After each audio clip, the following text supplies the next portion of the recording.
ሰላም ቤተሰቦቼ እንግዲህ ዛሬ ብዙዎቻችሁ ጠይቁኝ የነበረው መሰረታዊ ጥያቄ ይዤላችሁ ከተፈብያለሁ ማለት ነው። ቲክቶክ ላይ ፎሎወር እንዴት ነው ማሳደግ የሚቻለው? እንዴት ነው በአንዴ ቫይራል መውጣት የሚቻለው ቪዲዮ የሚለውን ጥያቄ እንግዲህ በደንብ አድርጌ ዛሬ የምነግራችሁ ይሆናል። አብራችሁን ቆዩ። እንደምታሳድጉ ከመናገር በፊት ግን አንድ ነገር ልላችሁ ፈልጋለሁ። ብዙዎቻችሁ የምትጠይቁኝ የቲክቶክ ትልቅ ቻናል ትልቅ ፎሎወር ያለው የቲክቶክ ቻናል በመግዛት እንግዲህ ብንለቅ እንዴት ነው ቫይራል አንወጣም ወይ እንደዚህ ትላላችሁ። ምክንያቱም ተው ብዙ ትልቅ ፎሎወር ስላላችሁ ቪዋችሁ ምናምን ይጨምራል ማለት አይደለም። እንደውም ትልቅ ብዙ ፎሎወር ያለው ቻናል ለምን ይጠቅማል? ምንድነው አንደኛ የሚጠቅመው ነገር እናንተ ባንዴ ብዙ ሰው ተደራሽ እንድትሆኑ ማድረግ ነው። ግን እናንተ የምትሰሩት ኮንቴንቱ ግን ምርጥ ካልሆነ ግን ያ ሰው አንዴ ይደርሰዋል አያየውም። የመጀመሪያው ለብዙ ሰው ያደርሰዋል። እነዛ ሰዎች የተወሰነ ይግኖር ከግጭቱ በኋላ መልሶ ይቆማል ማለት ነው። ስለዚህ ብዙ ፎሎወር ያላችሁ ቻናሎች መግዛት ያን ያህል አዋጭ አይደለም። ይህን አስረግጬ የምነግራችሁ ብዙ ፎሎወር ያላችሁን ቻናሎች መግዛት ብዙ አዋጭ አይደለም። ያን ያህል ይህ ውሸት ነው። ይህን ታውቁ። ግን አሁን ቲክቶክ ላይ ቫይራል ለመውጣት መሰረታዊ የሆኑ ነገሮች ምን ናቸው እስኪ የሚለውን የተወሰነ ነገር ልበላችሁ። የመጀመሪያው ትሬንድ የሆኑ ኮንቴንቶችን መጠቀም ነው። እንግዲህ በየሰዓቱ የሚመጡ የተለያዩ ትሬንድ የሆኑ ጉዳዮች ይኖራሉ። ስለዚህ ትሬንድ የሆኑ ጉዳዮች መስራት በጣም አዋጭ ነው። ሲቀጥል ደግሞ በጣም ኢንጌጅመንቱ የሰው ይጨምራል ማለት ነው። የሆነ ነገር ይሰጣ ኦልሬዲ ያ ነገር ቫይራል ስለሆነ በዛ ጉዳይ የተነሱ ሰዎች ነው ማለት ነው። የሆነ ሙዚቃ ሲመጣ ያን ሙዚቃ የሚሰሩ ሰዎች በጣም ቫይራል ነው ማለት ነው። ተባዶ ሰሩት ደግሞ እንትን አይደለም ማለት። ስለዚህ ቲክቶክ ላይ በጣም ትሬንድ የሆኑ ጉዳዮችን መጠቀም በጣም ወሳኝ ነው ማለት ነው። ስለዚህ ይሄን ትኩረት እንድታደርጉት እፈልጋለሁ። ሁለተኛ እናንተ ልታዩት የሚችሉት ኮንቴንት መሆን መቻል አለበት ነው። አሁን እናንተ የምትለቁት ቪዲዮ እናንተ ራሳችሁ ቢመጣላችሁ ታዩታላችሁ። አሁን ሌላ ሰው ሰርቶት ልክ እንደናንተ አሁን እናንተ የሰራችሁትን የሌላ ሰው ቢሆን ብላችሁ እናንተ ነስቡትና ሰርቶት ቢመጣላችሁ እናንተ ታዩታላችሁ አታዩት? አይ አናየው ምናችሁ እስካሁን ታርጉት ቪዲዮ እንደዛ ከሆነ ሌላውም እንደዛ በተመሳሳይ ነው የሚያደርጉት። ስለዚህ እናንተ ራሳችሁ ታዩት ዋው ብላችሁ ልታዩት የምትችሉት አይነት ቪዲዮ ለራሳችሁ ራሱ ዋው ብሎ የሚያሳያችሁ አይነት ቪዲዮ መሆን ይችላል። እንደዛ ስለሆነ እናንተ ራሱ ልታዩት የምትችሉት አይነት ቪዲዮ መሆኑን በደንብ ማረጋገጥ ያስፈልጋል ማለት ነው። ሶስተኛ ሁክ ማለት ነው። ቴክስት ከጀርባ እንዴት ማስገባት እንደምትችሉ እንዳሳያችሁ ፎሎ አድርጉ። ባያደርጉስ በጣም ምርጥ የሆነ ሁክ መስራት ያስፈልጋል ማለት ነው። እንግዲህ ቲክቶክ አጠቃላይ እንግዲህ ዩቲዩብ ላይ በተደጋጋሚ እንዳልኳችሁ ሁክ ማለት የመጀመሪያዎቹ 30 ሰከንዶች ናቸው ማለት ነው። ቲክቶክ ሲመጡ ግን አጠቃላይ ራሱ ቪዲዮአችን 30 ሰከንድ የሚሆን ሁካችን የሚሆን የመጀመሪያዎቹ 3 ሰከንዶች ናቸው። ኢማጂን 3 ሰከንዶች ነው። ስለዚህ 3 ሰከንድ እንዲችሉ ክሊክ ስክሮል የሚያደርግበት ታይም ማለት ነው። ኢማጂን እንደዚህ ስክሮል ያደርገ እንዲች ስክሮል የሚያደርግበት ነው 3 ሰከንድ ማለት እና በዛች ውስጥ እንዲችሉ ስክሮል አድርገው የሚጀምረው ሁለተኛው እናንተ ነው ስክሮል ከሚያደርግ ባለች ሰዓት ውስጥ የሰው ቪዲዮን አቴንሽን ያዝምታል። አስባችሁታል ምን ያህል አስቸጋሪ እንደሆነ። ስለዚህ በ3 ሰከንድ ውስጥ እንዴት ነው አቴንሽን ሊይዙ የሚችሉ ይሄን በደንብ ማሰብ ያስፈልጋል። የተለያየ መንገድ አለ። ባለፈው የነበራቸው የዩቲዩብ ህጎች እዚህም ይሰራሉ። አጠቃላይ ለዩቲዩብም ለቲክቶክም አጠቃላይ ሁክ እንዴት ይሰራል የሚለው ተመሳሳይ ስለሆነ እንግዲህ ለዩቲዩብ እንዴት ሁክ እንደምሰራ አጠቃላይ አንድ ሰብስክራይበር እና 4000 አወር እንዴት በቀላሉ ሞላል ከሚለው ላይ ሁክ እንዴት ይሰራል የሚለው ነገራችሁን በታሰብሳለሁ። እንግዲህ አሪፍ የሆነ ሁክ እንዴት እንደምንሰራ እንግዲህ ቪዲዮ ሰርችላችኋል ማለት እሱን በማየት እንግዲህ ራሳችሁን እንድትሉ ትፈልጋለሁ እና ሁክ በጣም ወሳኝ ነው ማለት 3 ሰከንድ። ስለዚህ 3 ሰከንድ ሲባል ግን አንድ ማስተዋል ያለባችሁ ነገር አለ።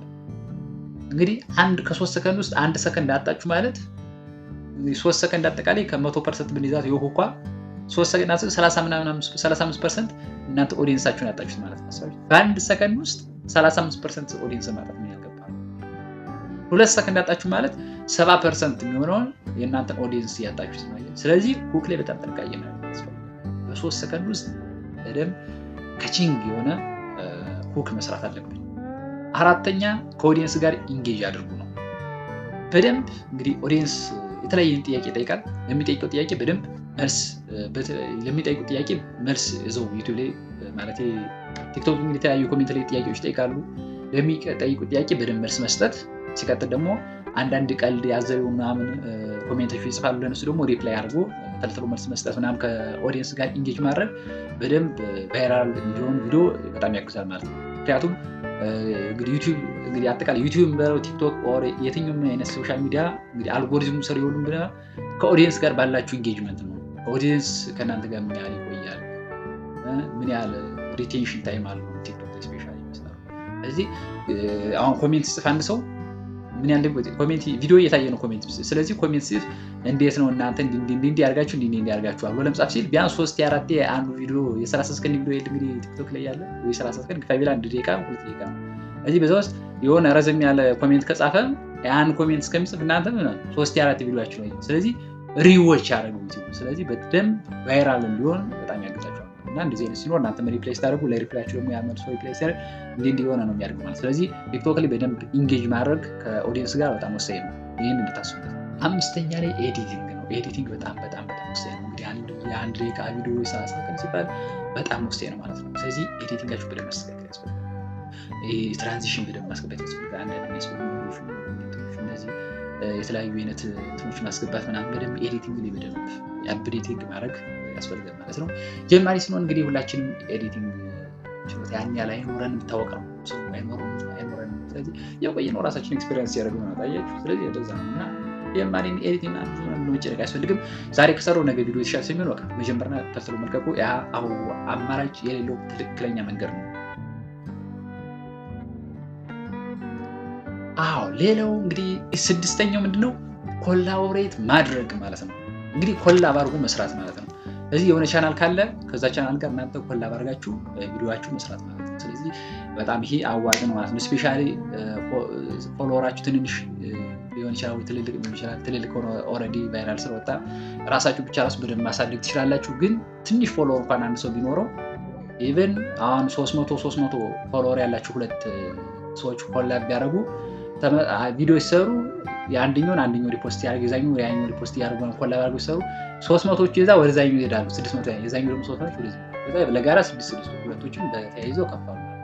ልክ እንደዚህ በኮላብ ማድረግ በጋራ መስራት በጣም አዋጭ ነው ማለት ነው። ብዙዎቻችን እንደምናውቀው እንግዲህ ራሳችን ወደ ችልሽ ያለ ምንሄድ ግን ኮላብ በማድረግ በጋራ በመስራት እንግዲህ ተያይዘን ማደግን መልመድ መቻል አለብን። አጠቃላይ ቲም ወርክ ነው። አጠቃላይ ሶሻል ሚዲያ ነው። በግል የሚሆን ነገር በጣም አድካሚ ነው ማለት ነው። አንድ ሰው አስቦ አንድ በሬ ስቦ ይባላል አባቶቻችን ይናገሩ። ስለዚህ ብቻችን ማሰብ ብቻችን መናገር ብቻ ትተን ለጋራ በመሆን በጋራ መስራትን እንልመድ። ህብረት በደንብ ይጠቅማል። ቲክቶክ ላይ ወደ 7ኛው እንሂድ።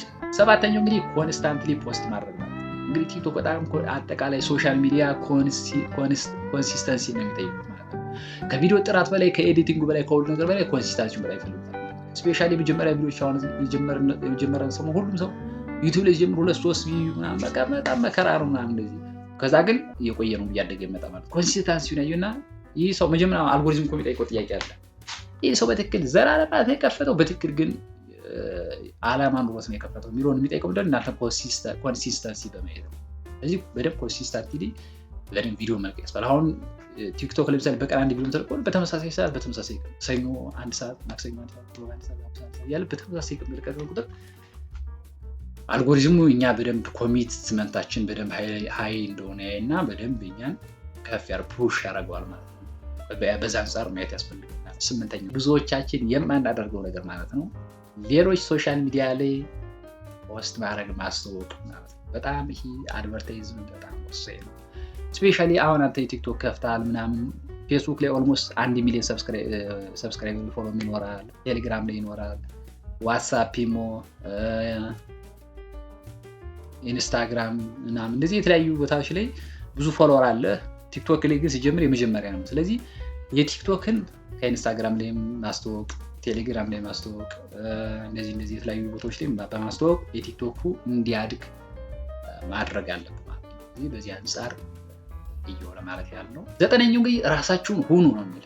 እንግዲህ ብዙ ጊዜ ብዙዎቻችን የሆነ ሰው ነው የምንል በጣም አስቸጋሪ የሚሆን እሱ ነገር ነው። ያው ራሳችንን አናውቅ እንግዲህ ያው አጠቃላይ ሁላችንም ሶሻል ሚዲያ ስንገባ ራሳችን ምን መስራት እንዳለብን አናውቅም። የት ጋር ራሱኛ ጥንካሬ እንደሆነ አናውቅም። ግን ተደጋጋሚ ቪዲዮ ፖስት ስለምናደርግ አንዱ ስንል የኛን ያው የተሻለ እይታ ያገኘልን ነገር ተከትለን በዛ በደንብ ማስተር እናደርገዋለን ማለት ነው። ስለዚህ ራሳችሁ መሆን በጣም ትልቁ ነገር ነው ማለት ነው። ብዙ ጊዜ ራሱ ሰው ሲሆን የበለጠ ያምርለታል። አንዱ ለአንዱ የተሳካለት ሁኔታ ለአንዱ አይሳካለት። ስለዚህ ራስ መሆንና የራስ የተሻለው መንገድ ነው ሁሌ መፈልግ ያስፈልጋል። ያው እንደ ጀማሪ በየትኛው መንገድ ሁሌም ቢሆን በቃ ቪዲዮ ማምረትና መልቀቅ ነው በቃ የሚያዋጣው እንጂ ሌላ አንድን ብሎ ብዙ ማሰብ አያስፈልግም። ግን እየቆየን ግን ብሄር ነው ቁጥር ምናምን ግን ሁሌም ቢሆን ከአእምሯችን አንድ ጥያቄ ያስፈልጋል። እሱ ምንድነው? ለእኔ የተሻለ የሚሆነው የትኛውን አይነት ኮንቴንት ሰራ አሪፍ ነው፣ ከኔ ጋር የትኛው ያምርብኛል፣ ስናገረው ስሰራው የትኛው ያምርብኛል፣ የትኛው ስሰራው ደግሞ ይቀለኛል ምናምን ያሉ የራስን መሆን በጣም ወሳኝ ነገር ነው። 10ኛ እና የመጨረሻው እንግዲህ እኔን ፎሎ ማድረግ ነው። እንግዲህ ሰብስክራይብ ያላደረጋችሁ ሰብስክራይብ አድርጉ። ወደፊትም አሪፍ የሆኑ እንግዲህ ቪዲዮዎችን የማቀርብላችሁ ይሆናል። እኔ እንግዲህ ዜድ ነው ታውቃላችሁ። የተሻለ ቪዲዮዎችን ይዘን እስከምንገናኝ ሰብስክራይብ በማድረግ ተባበሩኝ። እኔም ደግሞ እናንተን እንግዲህ ለሚጠቅማችሁና ለእናንተ እድገት የሚሆኑ የተለያዩ ቪዲዮዎችን ማዘጋጅላችሁ ይሆናል። ቡም